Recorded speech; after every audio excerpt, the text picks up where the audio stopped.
I'm Rob Butcher, here with Rowdy Gaines, three-time Olympic gold medalist, at the Georgia Tech Aquatic Center for day one of the Masters Swimming Nationals.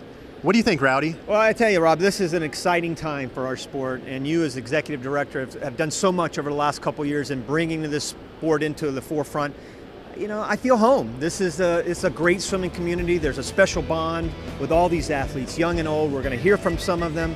I can't wait to swim. I start tomorrow myself. I got to warm up in the pool, and you know, it's the site of the 1996 Olympics, so it kind of gives you that extra adrenaline. It's a lot of fun. Not only that, we have the Tech's legal swimsuits here too. Yeah, which is kind of nice. It's sort of the last hurrah for those, and you know, I'm looking forward to putting on the rubber, as they call it, and swimming those fast times. And we've already seen a lot of great times already.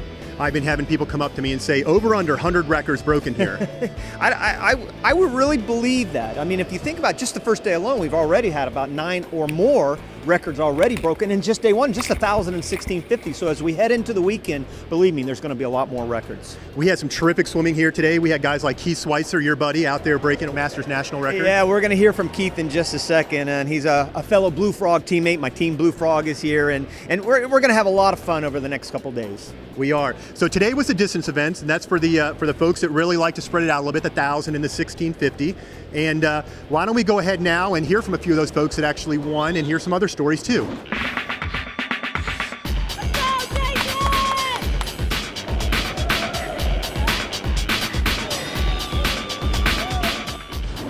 I felt good in the beginning because somebody was right next to me. We were kind of going stroke for the first 30 laps. And I try to focus not on myself, like I try to focus on, okay, stay with her, stay with her. I started doing my first Masters meets at age 25. Oh, I love Masters. I've made so many friends. It's so much fun to go to a meet. That's the best part of Masters swimming, you know, the social part. I'm hoping for some good times in tomorrow's events, the 400 IM and the 200 back. I have some close races in them. And then the 500 free, I'm looking for a good time in that too. I think you ought to do something worthwhile in your life, no matter what. But you have to be active. And when I find out about master swimmers, I got into it and I want to win.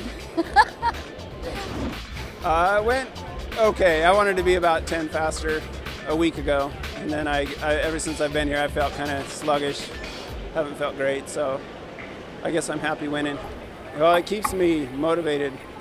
My wife goes to work out every day, and she doesn't race in anything, but she gets mad if she doesn't work out, and I'm the opposite. I need a reason to go work out. I don't think I would do it on my own. Yeah, it's kind of a camaraderie thing, and you know, everybody's trying to hang on. So it's about getting old, but you're getting old together, so it's fun. It's the only exercise I get, and it's very calming for me. I swim about 10,000 yards a day, 6 days a week. I just love to swim. I've always liked to swim. I have a hearing impairment, and once I'm in the water, it doesn't matter if you can hear or not. It's just a great sport. I broke my neck, C4, C5, C6, C7, and I don't know what those two bones that come off the back of your spine is, but I snapped them in half. The nerves weren't sending the signals to my right side. Actually, the physical therapist kept on telling me to go home. I just had this image that, you know, I was doing really well in swimming. I just can't let that be the end of it. So I just kept on working and working and working. Then I got back in the pool. I've actually been in the water, heavy competitive. This is my second year, really back after breaking my neck. So I just started you know, from there, building and building and building. And until, you know, where we are today. I swam at the University of Florida and was distance. Started swimming about 2 years ago, and that was my first 1,000 free in 25 years. You know, it's awesome. It's an awesome sport. Keeps you young. I got back in because of my blood pressure. I'm one of those guys you wouldn't look at and think, but I don't like to run. I couldn't just get in and swim laps. I had to be competitive because that goes back to the way I grew up swimming.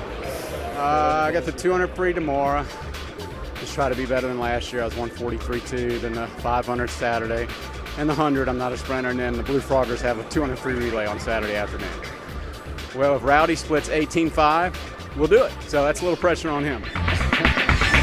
So Rowdy, Keith just puts it out there, 18.5. I don't know, Rob. 18.5 plus 2.5 seconds. Hey, I'll be thrilled to death. Of course, I'm swimming a relay with Keith in the next couple of days, and relays are a big part of these Masters Nationals, as well as the great stories we just saw. you know, and also a lot of big names out there. We've got over a dozen Olympians that I counted last. I mean, guys like Rock Santos and Josh Davis, Sue Walsh, my former teammate. Right. But the biggest name we were just talking Right. about it, Cullen Jones, I think. I mean, a lot of people are going to recognize him. The Olympic gold medalist from the Beijing Games, probably the part of the greatest relay in history, in my opinion. He's going to be here swimming the 50 free on Sunday, and putting that high-tech suit on, that's the guy that could go 18 plus. So it's going to be a lot of fun over the next few days. There's going to be a ton of inspiration here. And so speaking of inspiration, as we look forward to tomorrow, I was looking at the heat sheet earlier. We got some big names, Masters World Swimmers of the Year. They're going to be in a couple of events. You look at the 200 back with Rich Burns, it's going to be there. The 100 fly, you've got Michael Ross. And then you've got Laura Val, who's going to swim a couple of events tomorrow. Yeah, I just got through meeting Laura Val for the first time, and we were so thrilled to meet each other. We were kind of jumping up and down. It was so fun, and she's meant a lot to the Masters community, as well as a lot of these great names. And I can't wait for the next couple of days. I can't wait to get it started myself in the 200 free tomorrow. So be sure to tune in tomorrow. USMS.org will have all the action there for you.